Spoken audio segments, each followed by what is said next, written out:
Hey, you guys, it's your girl, Miss Red, with the Miss Red Podcast Show. Welcome.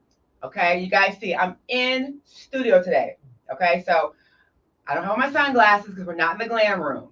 We're being very serious today. We have a very importante. Have a very great, yes, honey. We're speaking French today. Wally Boo Ponce. Mm-hmm. Is that French? DC. Well, we have a very special guest, as you can see with me today. I am enamored, impressed. I love having, you guys know I'm silly and stuff, but I love having profound conversations. You guys know I'm a thinker, I'm a writer. You guys know I teach English. I like having, because DC kind of brings me down with my conversations. I mean, he's yawning right now. I mean, good gracious. But no, I love his story. I think it was something that I thought was best to tell. Sorry we're late today, traffic, everything, but let me apologize for that first of all, you guys. Thanks for hanging out with me tonight. So I felt it was important to have his story told on the Miss Red Podcast Show. And I'm going to introduce him because he has tons of accolades that I feel that I want you to know who he is. And he has a great story to tell that I think is inspiring, that I think can help other people, other races, other males, females, young, old. I was inspired. I mean, I actually kind of teared up when we just connected. Just like anybody I think he meets, because his spirit is so big. I mean, DC was like, I want him on my show. I'm like, well, let me have him first, please. So with no further ado, let me just read some stuff about him, and then we will get started because we're a little bit late today. All right, so here we go. Brandon Abbey is a decorated combat veteran of Iraq and Afghanistan, turned visionary entrepreneur, a 7-time author and global mental health advocate. As the founder of Diamante Media Group, LLC, and Renner Institute, Brandon has published over 200 books. I mean, come on. That's amazing. Built 2 dynamic companies and inspired thousands of people worldwide. A widow, father of 2, a fraternity brother. We got to find out who's he representing. And community leader, he blends life experience with business mastery to empower people to own their story, reclaim their power, and build legacy. So let's give a warm welcome to Brandon Abbey to the show. What? Round of applause! Round of applause! So, Brandon Abbey, if you don't know who that is, you can Google him. You can Google him. We're going to give you all his socials at the end. He'll give them, and then I already start putting them on my platform, but they will be, I got all of them. So, they'll be on the platform. So, Brandon, lovely and honored to have you on my show. Yeah, for sure, man. I appreciate you for inviting me. Absolutely. It's an honor for you. You know what I mean? You're doing your thing. So, I mean, for sure. We work in the same studio. I feel like, I'm working, I do my podcast and he does his show, he did his radio, his audio book in the same studio. So I was like, we use the same producer. I was like, oh my, I feel fancy, so can you tell me, let's just go ahead and get started. So where did you come from, the beginning with your life? Where I know you have can you just give us where did it start from? Well, I started from I'm originally from Mississippi, Cleveland, Mississippi, and that right there really birthed me, and I tell people, in 3rd grade I got bullied and so that really transformed, that one day transformed my entire life. And I actually I brought a knife to school because I wanted to protect myself, and I almost got kicked out of school, right? And what? For bringing a knife to school. Oh. I had to go to the board, right? Like I had to go to the education board. And so I failed the third grade and fifth grade because at the time I hated reading, writing, and speaking. Really? Right? From that one incident created that thought process that lived on in my life that I was always saying I hate reading, writing, and speaking up until I picked up a pen and started writing. So that right there, and dropped out of high school after ninth grade and went back to school 10th grade. Like I was all honors classes too at the time too. So went back to school in 10th grade when I moved to Atlanta.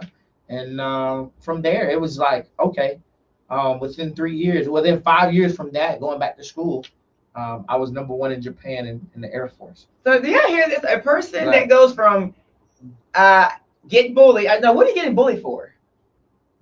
Well, I was in the base. I was in the school, the local newspaper, and the guy didn't like that, right? So he felt I was more than. Oh, that was a dummy. Yeah. It was like he was a dummy. He felt like I was being too much because I was in the paper. It was a '94 ice storm, and so I was in the reporter seen me walking with my books on my head and put me in the paper, right? And so that's where like I said, that shaped my life, a large piece of my life. So you were getting bullied for being smart, for doing your work and being smart. Okay, that's crazy. That still happens now. Yeah, actually. For sure. Yeah, it's crazy. But yeah, so just trying to see, you got bullied, then you bumped the night to school, and then you got in trouble for that. As an educator, I have such a big issue with that. You defend yourself, and then you get in trouble. It's all good. I think that right there shaped. That happens now. Yeah, that shaped my life. Wow. Because I fell that year, and I was like, okay, I don't want to be in front of nobody anymore like that, right? It was that if I do something right, I'm gonna, I will. I don't want to be in front of people because I don't want to be dealing with this no more. And so that was a space for me. And so me doing that, it just allowed me to, and I'm glad I went through the journey though. Because, you think about it, I hit 40 in 2 years. 2 months. 2 months, 2 years, all that. Right. In 2 weeks, I hit 40 years old. And on the 25th, my new audio book is about to launch too. Yeah, I can't wait for that. Yeah. It's the first volume of that. And so I'm excited about my journey, and it's still pulling out. This journal actually created the person I am today by going through it. So that's one of the things I would definitely say if anybody's listening and wanted to rock is that journal made me who I am today. So the journal. Yeah. Because the thing is, the topic, because I have this podcast or our conversation going in segments, like at the beginning, the middle, and the end. So the topic that you wanted to kind of touch on was from combat to building a family legacy, and then wife, kids, and family and sacrifices. So the beginning came from the thing with the schooling and having that difficult time, trying to do the right thing, going to school, getting bullied, trying to defend yourself, and then having a whole challenge from that. Did you end up getting expelled? I did get expelled. They gave me 5 days, and then they gave me another 4 days. So I went to the school board, and by the time I went back to school, they were like, "Hey, I had a time I missed 9 weeks test and all that stuff." So I have a question. This is off the wall. Didn't it happen to the bully? No. Okay, we'll move on from that. Okay, so your inspiration came from that. Yeah. And that was the foundation how you began. Yep. So you wanted to get your feelings out. Yeah. You wanted to express them and get it out, and you felt that was the best way to get it out. Not with your fist, not with a knife. Yeah. I think that's amazing, because a lot of people would have done that and continued on with that knife or gun, gone the wrong path. Yeah. And it really that, like I said, that created the person. This is third grade too, so think about it. It created a lot of my best friend told a teacher on me. So what? Yeah. My best friend, yeah. My best friend. What's your mama say? He raised his hand, was like, I pulled it out a little bit, and I pulled it out a little bit. Just a knife. And he's like, no. I was like, no, don't tell nobody. And he's like, hey, I ain't gonna tell. As soon as I showed it to him, I said, "What friend is this?" Because I had forgot it was in there. I ain't got no friends. That's why I ain't got no friends. And so I pulled out a little bit. He raised his hand. He raised his hand. Was like, "Hey, This one ain't got no he friends. got a knife or whatever. This one ain't got no friends now. Yeah. So. What grade was that? I was third grade. Third. Third grade. Third. So that shaped my life right there. And so, you know, we take it on, man. And I got bullied up until about the 8th grade. And, for the same thing? No, not same thing. No. For the I got bullied to the 8th grade. Like bullied for what? Like being smart. bigger people, and you know what I mean. Like they it was in Mississippi. Yeah. They need to get together. You know, and because I was a very intelligent person, you know. People are scared of smart people. Yeah, for sure. They are scared of people who got some sense. In the 8th grade, I beat up the bully. Never touched me again. Yeah, you got to do it. I was bullied too. Yeah. I was bullied by this fat girl. And her cousins. Yeah. I can't fight everybody. Don't try to scratch up my face, child. Yeah. But you know, don't try to scratch up. I was so scared. Running. Yeah. But you know, they called me one day and I had to fight. Yeah. But I made it through. Yeah. So 9th grade, you know, I dropped out of high school after that. Now that's what I like to know. Okay, so you dropped out. Yeah. Now you're writing. No, I wasn't writing yet. No. But you're jotting stuff. You're right. You're jotting stuff. You getting something together. You're not a published author yet, but you're putting your thoughts on paper. And somewhat like journaling. No, I wasn't even doing that. No. Okay, so you dropped out. Then what? Dropped out. I was headed to Job Corps, and I wanted to stay away from Mississippi streets, and didn't want to end up prison. So, that's the only thing I seen. And my sister said you can move to Atlanta with me. Now your parents helping you. Your sister's helping you with these thoughts. No, like when I got there, she said you can move to Atlanta with me. And, okay. Yeah, so she said move to Atlanta. So I hadn't even started right. I hated reading, writing, and speaking. See, that's what I think is amazing. Like, I hated reading, writing. A lot of kids do. Yeah. Most of them don't like it. You think about it, 3rd grade, I felt, you know, getting in front of people was an issue. Like, oh no. Right? Yeah. So I told myself these entire my life, and then we keep on pressing. Now, how does your teachers help aid in that lack of not liking it? Were they like, do it, or did they nurture that to help you get better at it? And I did enough so I can get by.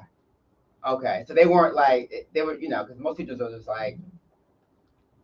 I did enough to like it was 7th grade that like I say like I was thinking about this the other day is like a couple things in my life that transitioned like that was a impactful things. Okay. Right, like the 7th grade I seen my progress report and said nah you can do better than that.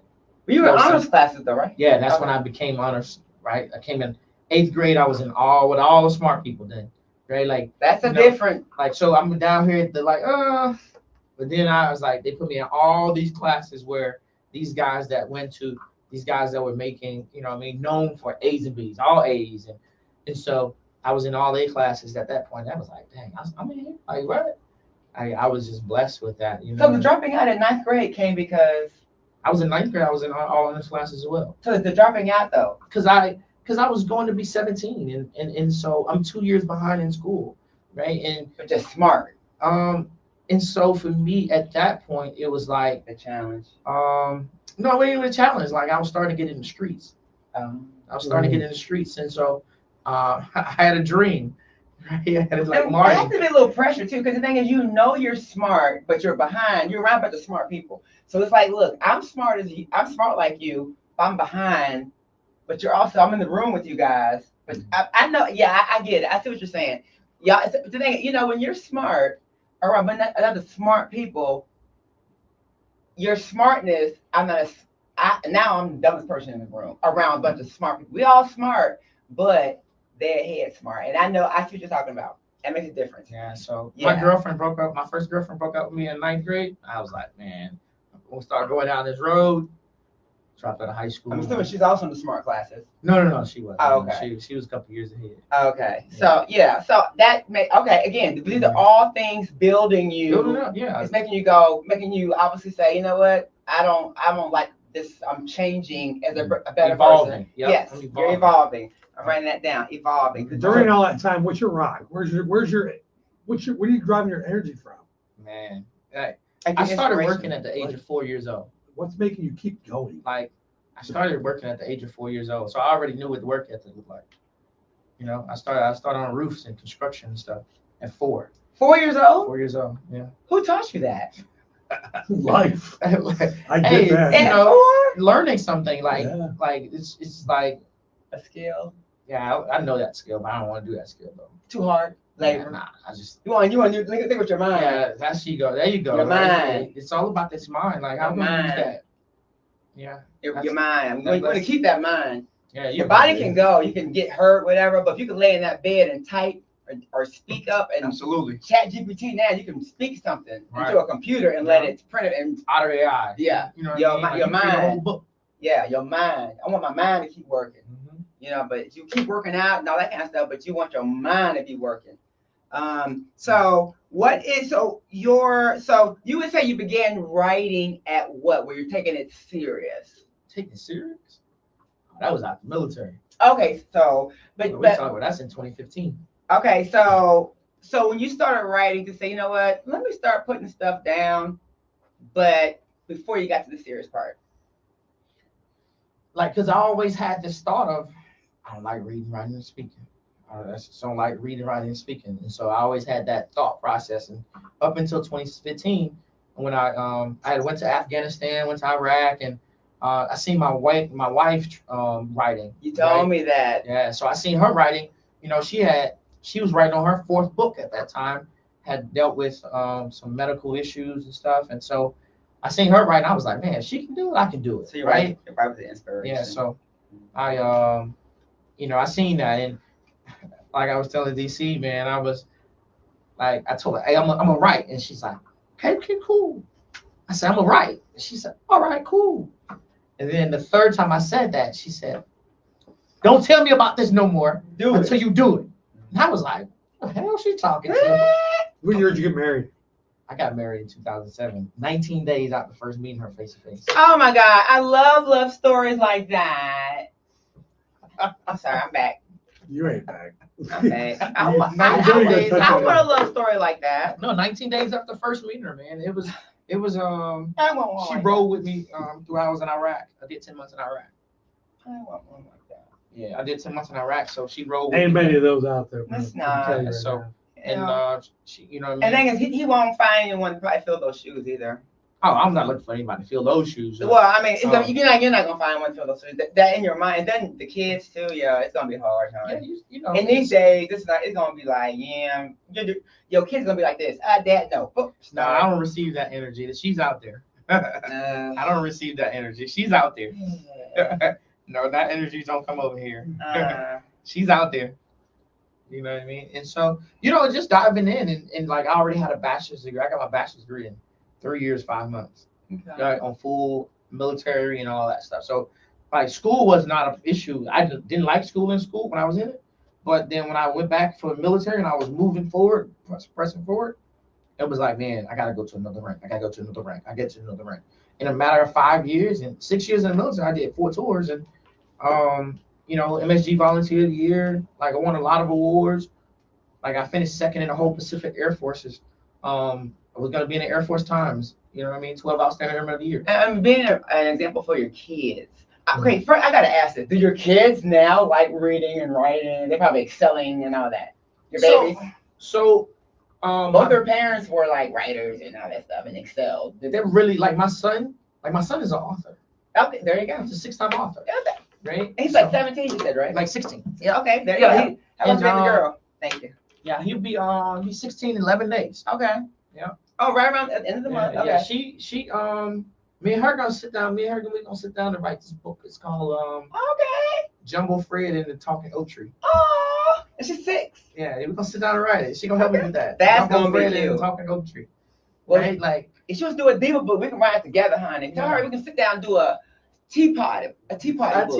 A tea party book, girl. Let's how to do a tea Jumbo Fred party. and the Talking Oak Tree. Do a tea That- party. That right there, I think this for the little kids that have families have transitioned, mom or dad. Then y'all That's come really- back and that's do an just- interview. Yeah. She can come back and interview. Work her Oh, interview. she gonna talk to you. Hey, bring it on, baby. Let's go. I love that. So they got that. That's just a great thing to have to bond with your kids with, I think. But they got it from their parents. Yeah, me and my son, we're about to do the journey of being a teen edition. So man, he gonna help me with this teen edition though. So we rocking. I think that's great. I think because even you asked me about me writing a book, and I think that would be something that I'm definitely wanting to do. But I do think that something is like, do I want to say that? But I want to say that.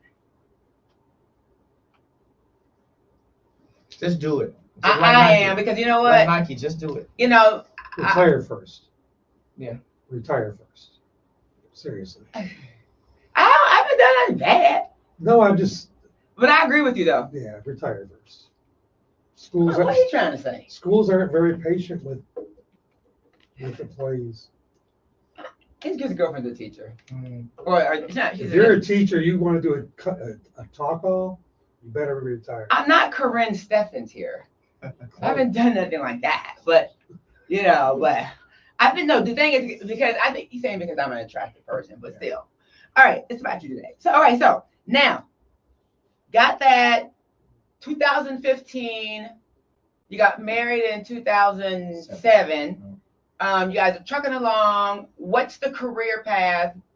Military is how you guys are supporting yourselves. Your wife is also in the military. What you doing? She wasn't doing, like, she had flatlined in 2009. I mean, 2010 she flatlined for the first time like this. But yeah, she flatlined. That was the third time when she flatlined the last time. She had lupus. Okay, so she's had the illness. Okay, yeah. And that's when she started to write about her experiences with her, like a journal. Okay, about her how she's dealing with that. So that's the thing is, people like real stories.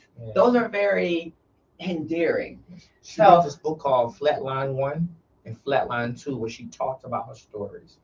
Like, she actually talked about that, and she, you know what I mean, like in a like her story, but she kind of made it an urban feel to those. Talked about her going to the doctor and how we got back together because we were separated for a little bit, and she talked about, you know, the back and forth with that, and so she laid it all out on the table with those. Those come into life, right? So I'm just gonna let everybody know those books are coming in life. You're gonna get a whole heart by themselves. Wow. Yeah, they're gonna be series. We're gonna put that thing together. Wow. Yeah, that's why Diamante Media Group is. What year did she transition? In 2020. You know what I mean? Stupid COVID. COVID. Passed away in 3 days. So he was a single dad in 3 days. Yeah. With the baby. The baby was 1. Yeah. Almost 2. Yeah. She's like 21 months, I think. Yeah. I got some, you know what I mean? Like, throughout the journey, you know, it's been a journey.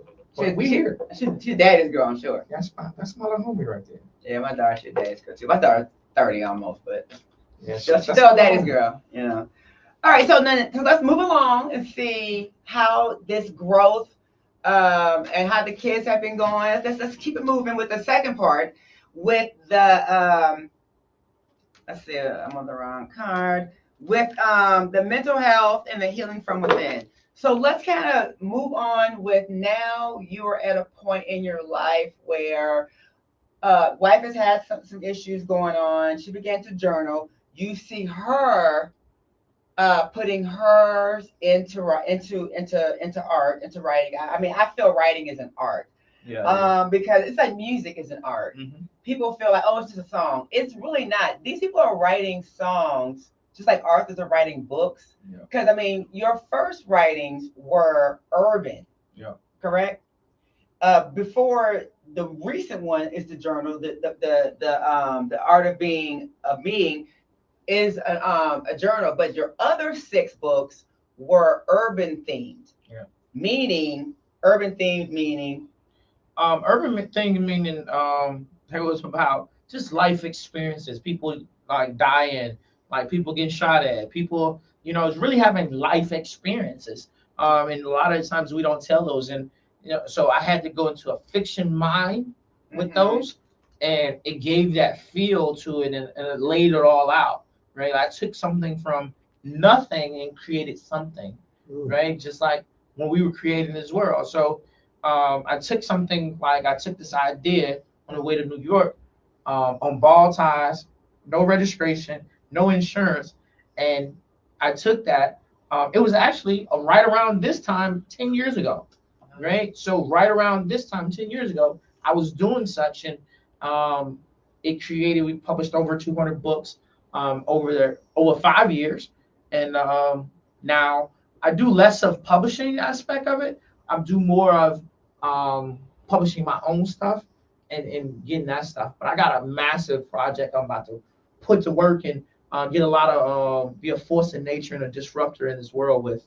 Not a disruptor. I gotta write that down. Disrupting. I'm a, you know, I'm the eighth grade spelling bee champion in my hometown where I'm from.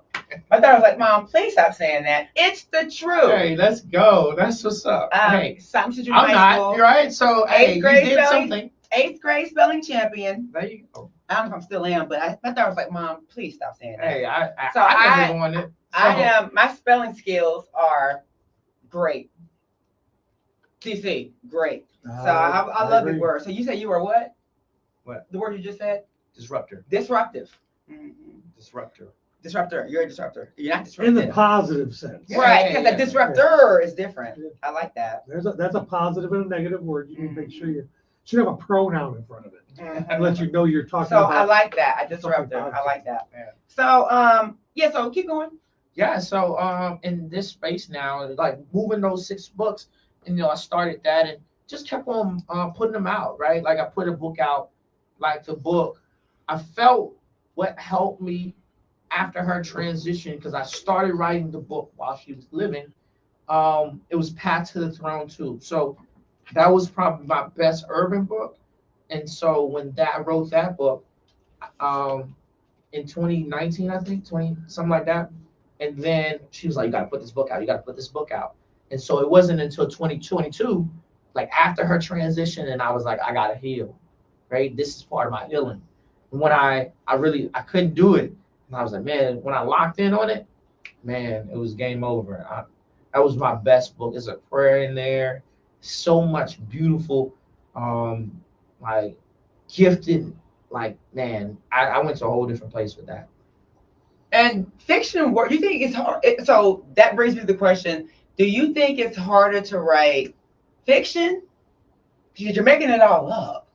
Like, how do you make it be realistic without sounding like cheesy or goofy? So we all are gifted, right? Like we're all gifted in the space, and we, like, if you say I want to do something, you do it. You can tell about your surroundings. Hey, I can write a whole story about this moment right now, right? It's all, yeah, this is realistic. However, like if I say, I can change the characters in here and be able to have that conversation. You create a movie. We all live in a movie right now. So if you think it from that mindset, you can create whatever you choose to create, right? Your future, you are the future. So place that in your mind. You're able to create that. If I want to go and create 10 books that turn to movies tomorrow, like I could, like, and that stuff. Like I was telling DC, I got 4 journals. That's why I like personal development is my space. That's my space. I love writing personal development books and growing this mind. Like you said a minute ago, like it's about this mind. Your mind is so powerful that we only use a piece of it. But then when you dive into it and really start pulling out the weeds of life, you think about it, the pieces that we have a lot of junk, right? And like that's why I put in my we have a lot of garbage that's sitting there and that doesn't, we carry these bags around with us and we can't do anything with those bags. They're just bags. Yeah, it's just bags. You carry the garbage bags around like everywhere. You just got garbage bags, right? And so you think about that. But you know what I like? I do daily affirmations. I listen to, like, I in my house, I have a huge theater system on the first floor, and I will literally sit there with the remote and go, turn it up, like bam, bam, bam, bam, bam, bam, and we'll sit there. I have this thing I put on my face. It's like a red light therapy.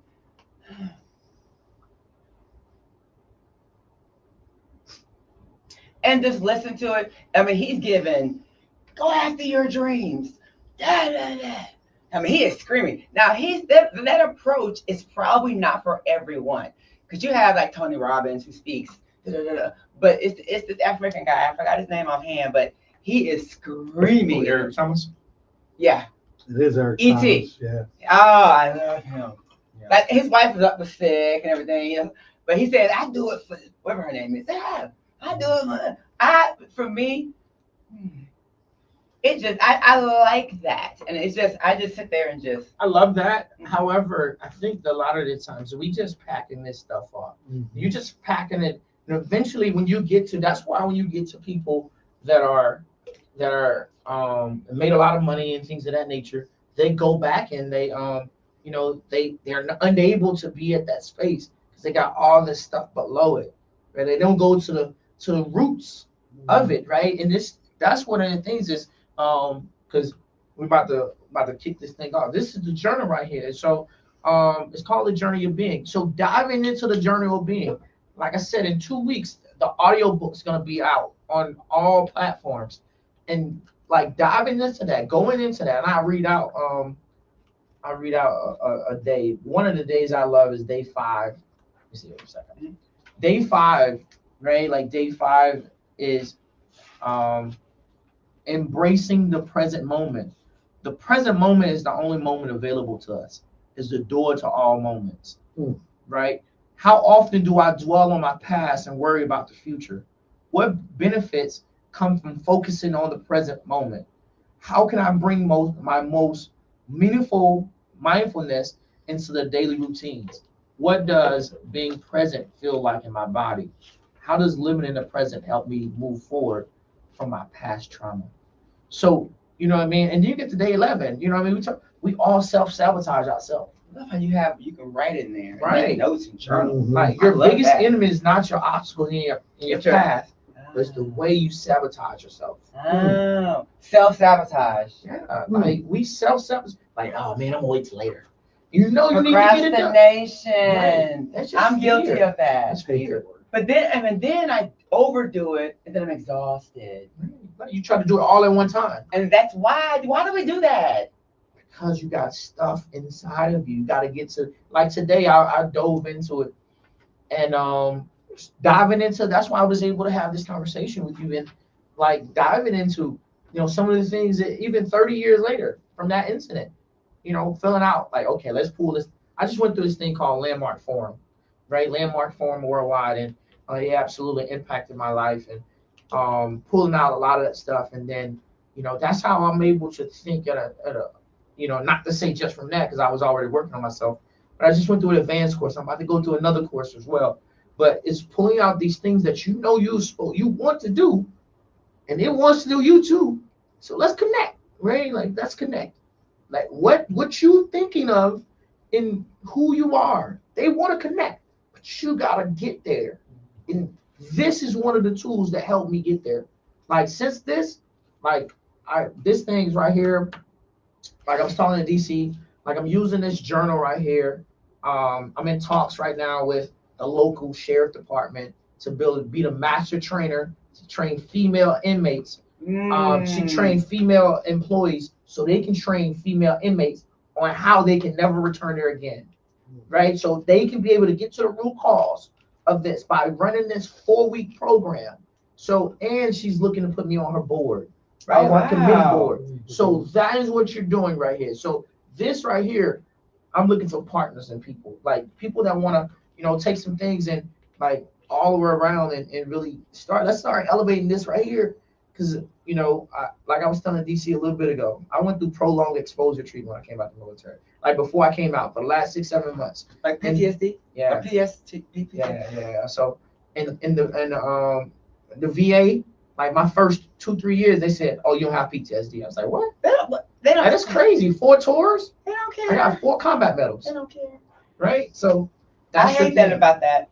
That's why I feel like they don't take care of the people when they get out. Yeah, and so with this hashtag, okay, give this Hashtag everybody's. Okay, so let's go ahead and give some hashtags to make sure that people can find you when they need to find you.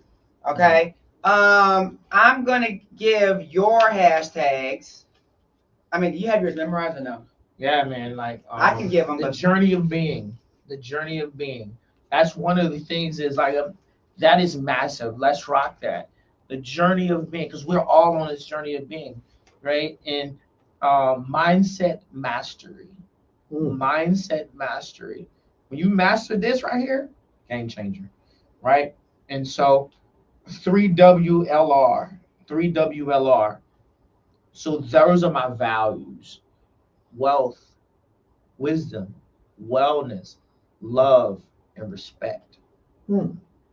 Right? Like, so it's okay to be not okay. It's okay to be not okay. That's the last one, A though. lot of people don't know that, and they don't think that. It's okay to not okay. Man. That's the thing. They think like, you know what? I want to keep it to myself. Yeah. I'm embarrassed. I'm ashamed, and they keep it up and bottle it up, and then it just goes maybe left haywire down. They just say, you know what, and they never get healing from it, and then they never get anything to help them help themselves, and they never get to the best them to be a better. Got to get some mastery. And I got this journal. I'm gonna say this right here. I got this audio book coming out on all platforms. You can find it on July YouTube, 25th. July 25th on my 40th birthday. So that's coming out in 2 weeks from today. 2 weeks of the day. That book is coming out in audio book. So you can find it on YouTube. We're gonna have it on YouTube. We're gonna have it on all platforms around the world. And so definitely dive on it. You can go on to my YouTube right now. I'm sharing The Journey of Being. too. The Journey of Being, Volume 1. Go check out the promo. The promo video is off the chain. We did it, and so we dove into it last night. So let's get it. Don't forget your new episode coming up. Yeah. Okay. And also, on his stuff, just so you know, I'm gonna put his stuff on my stuff. It's gonna be LinkedIn, just so you know, but everything's gonna be linked into mine. Really quick, make sure that you guys, I have an episode coming out on my show, July 25th, on his the same day that he has his stuff coming out. Isn't that ironic? I have an episode with Big Debo. Y'all saw the Big Debo last week that was here with me. That made me late for my show last week too. I'm just playing. But no, the extreme don'ts in dating. Believe it or not, y'all, everybody's talking about this. So the extreme don't on a first date, not just dating, on the first date. That episode is going to be coming out on the 25th. Okay, y'all see the promos, all the commercials and promos. They're out. They're getting a good buzz. We're going to do a lot of marketing behind it. So get ready to check that out, and it's going to be big. So be checking it out. Get ready. It's going to be big. Oh, and the Glam Room Confessionals, y'all. Keep sending those in. Everybody smile. Yeah.